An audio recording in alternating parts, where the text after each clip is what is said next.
રાણીપના ડીમાર્ટ નજીક ઊભી રહેતી કૃષ્ણા ભેલ પકોડીની લારી પર પાણીપુરી ખાવા ગયેલી યુવતીને કડવો અનુભવ થયો છે। જેમાં એક યુવતી તેની માતા સાથે પકોડી ખાવા માટે ગઈ હતી ત્યારે સૌપ્રથમ પકોડીમાંથી વાળ નીકળ્યો હતો, પરંતુ તેણે ધ્યાન લીધું ન હતું। જે બાદ છેલ્લી પકોડીમાંથી હળકું નીકળતા યુવતીએ વિડીયો ઉતારીને સોશિયલ મીડિયામાં વાયરલ કર્યો હતો। યુવતીએ આ અંગે ફરિયાદ કરતા પકોડીવાળાએ લાકડું હોવાનું જણાવ્યું હતું। જે બાદ તેણે પોતાની ભૂલ સ્વીકારી હતી। ત્યારે આ બનાવ સામે આવતા કોર્પોરેશનની કામગીરી સામે પણ અનેક સવાલો ઊભા થયા છે।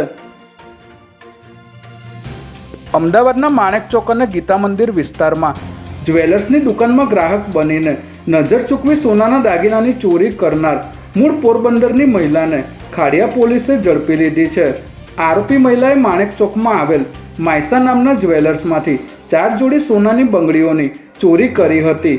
ત્યારબાદ ગીતા મંદિર પાસે કલ્યાણી ગોલ્ડ જ્વેલર્સમાંથી સેલ્સમેનની નજર ચૂકવી 1 જોડી બંગડી ચોરી કરી ફરાર થઈ ગઈ હતી। ત્યારે પોલીસે સીસીટીવી ફૂટેજના આધારે મૂળ પોરબંદરની રહેવાસી મહિલાને ઝડપી પાડી હતી।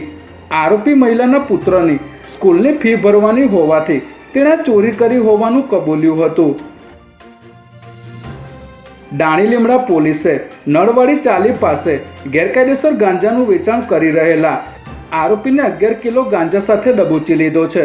ફિરોજ ઉર્ફે ગોળા પઠાણ નામનો શખ્સ નળવાડી ચાલી પાસે ગાંજાનું વેચાણ કરી રહ્યો હોવાની બાતમીના આધારે પોલીસે અહીં દરોડો પાડી તેની પાસેથી 11 કિલો 770 ગ્રામ ગાંજો કબજે કર્યો હતો, જેની બજાર કિંમત 5 લાખથી પણ વધુની થાય છે। ત્યારે પોલીસ પૂછપરછમાં આરોપી નડિયાદના ઇસરાઇલ નામના શખ્સ પાસેથી આ ગાંજાનો જથ્થો છૂટકમાં વેચવા માટે લાવ્યો હોવાનું સામે આવ્યું છે।